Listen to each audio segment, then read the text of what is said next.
The Blackfoot Confederacy, Siksika, Kainai, and Piikani, once ruled a vast and breathtaking territory stretching from the rolling grasslands of Alberta to the sweeping plains of Montana. This was a land of endless horizons, where the sky seemed to touch the earth, and the wind carried stories across generations. Their domain was defined not by stone walls or fences, but by the natural boundaries of rivers, towering mountains, and a profound inherited knowledge of the land's every nuance. These features were not obstacles but guides, markers in a living map passed down through oral tradition. At the heart of their world was the American bison. These majestic animals were far more than a food source. They were the foundation of Blackfoot life, providing not only sustenance but also shelter, clothing, tools, and a deep spiritual connection to the land and its cycles. Sites like head-smashed-in Buffalo Jump reveal a thriving, sophisticated society that flourished here for nearly 6,000 years. These archaeological treasures show the ingenuity and cooperation required to sustain a people in harmony with their environment. The Blackfoot didn't simply live on the land, they lived with it. They read the subtle signs of changing seasons, knew every bend in the river, every berry patch, and every migration route. Their knowledge was intimate, practical, and sacred, woven into daily life. Their territory was alive with meaning. Every landmark, from a solitary stone to a distant hill, held a story, a lesson, or a warning. These places were not just points on a map, but living chapters in the Blackfoot story, each with its own purpose and spirit. The Blackfoot were semi-nomadic, moving with the great bison herds and the changing seasons. Their lives were attuned to the rhythms of the land, requiring constant adaptation and resilience. They traveled light, but their culture was rich and deeply rooted. This mobility demanded not only efficiency, but also a remarkable understanding of logistics and planning, long before such concepts had names. Every journey was carefully considered, every resource accounted for, ensuring survival and success in a vast, untamed world. Their kingdom was protected not by fortresses, but by skill, alliances, and a reputation that echoed across the plains. Diplomacy, trade, and strategic partnerships were as vital as courage in battle. The Blackfoot were renowned as formidable warriors, fiercely protective of their people and their way of life.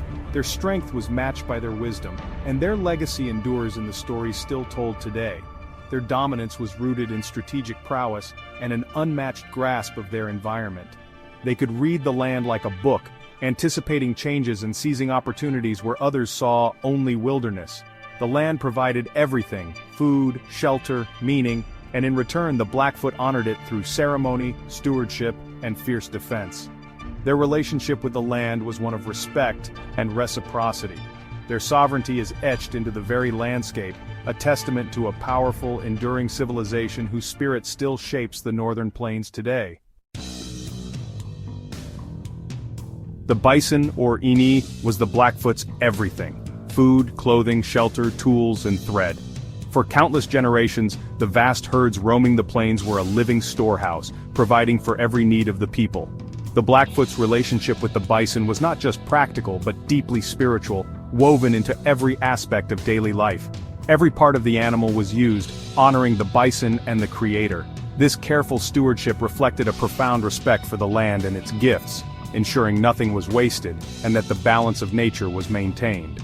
The meat was eaten fresh or preserved as jerky and pemmican, a high-energy food that lasted through harsh winters. Pemmican, a blend of dried meat, fat, and berries, was a vital staple, sustaining families and travelers alike when resources were scarce. Bison hides became warm robes, tipi covers, clothing, and storage containers. These hides were expertly crafted, providing protection from the elements and forming the very walls of their homes. Tanning hides was a skilled process, producing durable, lightweight leather for their mobile lives. The knowledge of tanning and crafting was passed down through generations, a tradition of ingenuity and care. Bones became tools, horns, cups, and headdresses, sinew, strong thread, even the tail and stomach found uses. Each part of the bison had a purpose, from practical implements to ceremonial objects, reflecting the resourcefulness of the Blackfoot. Nothing was wasted. Each hunt was a spiritual act of gratitude and ingenuity. Rituals and ceremonies honored the bison's spirit, reinforcing the sacred bond between people, animal, and land. The bison was a complete life support system, sustaining the Blackfoot for generations. Its presence shaped the rhythms of camp life, from daily meals to seasonal migrations. Their mastery of this resource was a testament to their adaptability and respect for nature. The Blackfoot's knowledge allowed them to thrive in a challenging environment, always in harmony with the world around them. The Blackfoot's relationship with the bison shaped their culture, economy, and survival. Trade networks flourished, and stories of the bison were passed down, keeping traditions alive. This deep connection ensured their resilience on the plains. Through hardship and change, the bison remained at the center of Blackfoot identity and strength. The bison was more than a resource, it was the heart of their world, a living symbol of abundance, unity, and survival. Their ingenuity turned the prairie into a living storehouse where every plant and animal had a role, and the bison stood as the greatest gift of all. Bison hunting was a community-wide strategic operation, never left to chance. Every member of the tribe, from the youngest to the elders, played a vital role in ensuring the success of the hunt. Preparation began long before the herd was even spotted, with careful planning, scouting, and coordination. The buffalo jump, or pishkun, was a feat of engineering and animal psychology. These sites were carefully chosen for their geography, with steep cliffs and natural barriers that could funnel the massive herds. Generations of knowledge went into selecting and maintaining these locations.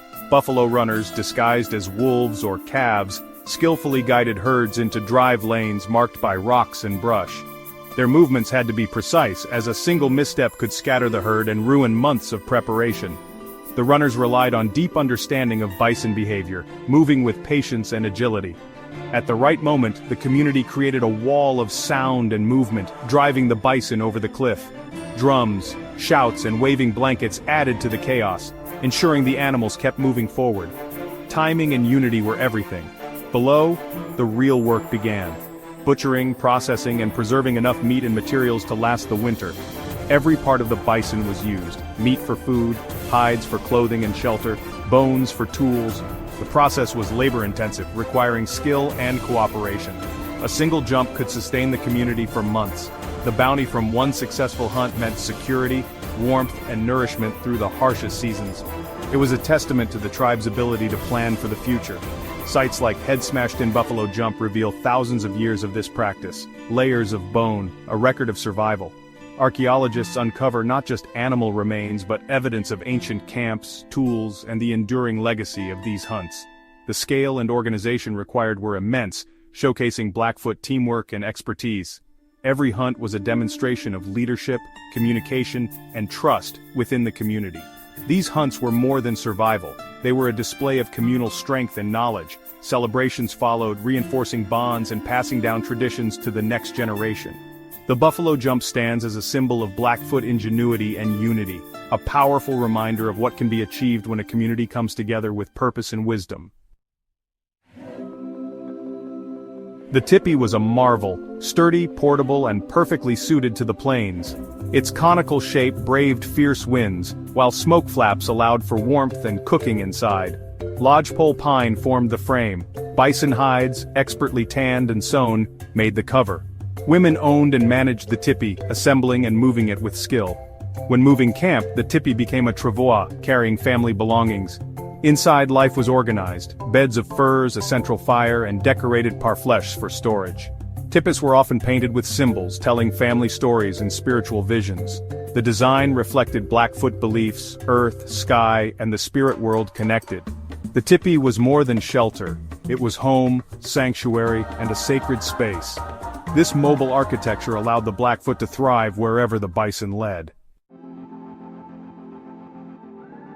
Daily Blackfoot life was a blend of skill, resourcefulness, and hard work.